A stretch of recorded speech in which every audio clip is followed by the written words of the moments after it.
What's up, guys? Today I wanted to continue on what we were talking about last week in improving a baseball pitcher in the weight room. So in the first step of the actual throwing motion, the windup, what we're looking at is the zipper should always go towards the back leg as they're loading the back leg up. The pelvis should also rotate towards the throwing shoulder.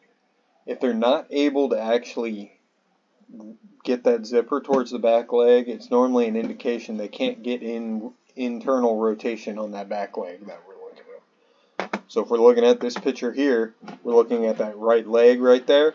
Can he load back into that right leg? If not, there's a chance he's missing actual hip internal rotation, so we'd want to do a fader test or any test that we're comfortable doing. A fader, we'd actually have him lay down, bring that knee up to the chest, and then rotate the leg outwards to where the knee is coming in, and we're going to see what their passive is and then their active rotation through it. And we want to see that they're relatively close and that his active range is above 30 degrees is very important. Now, when we're looking, if he is missing this IR, when we go through the test and we happen to see that, it means he's not physically capable of loading into that hip the way we need him to. So we're going to have to address that through mobility drills and bias our loading patterns with that. So how would we address the mobility issue?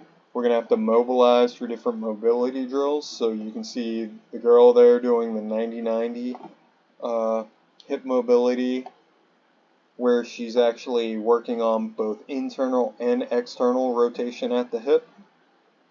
And then the guy there is doing a hip internal rotation lift off.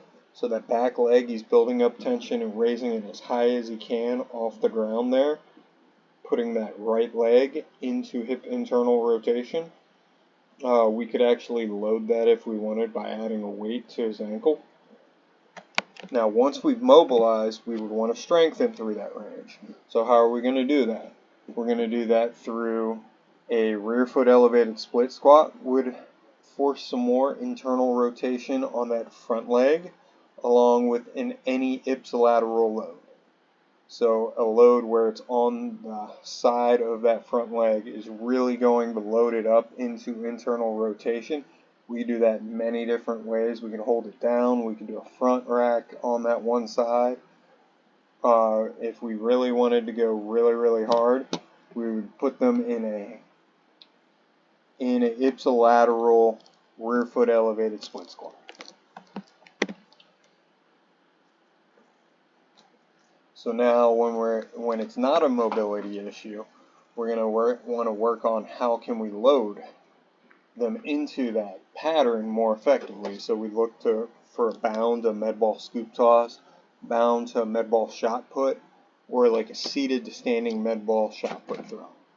So for example, if we're looking for a bound to a med ball scoop toss, we'd want to see something like this, where he's actually jumping back, loading that back leg, and then throwing it.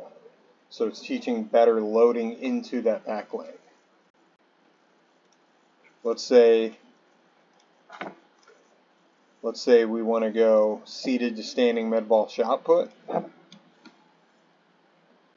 You're going to have someone they would stand and load that back leg here. So he's starting seated. He's going to stand, load that back leg, and then fire out of it. So you're teaching that to more effectively load that back leg, you're just trying to pattern it.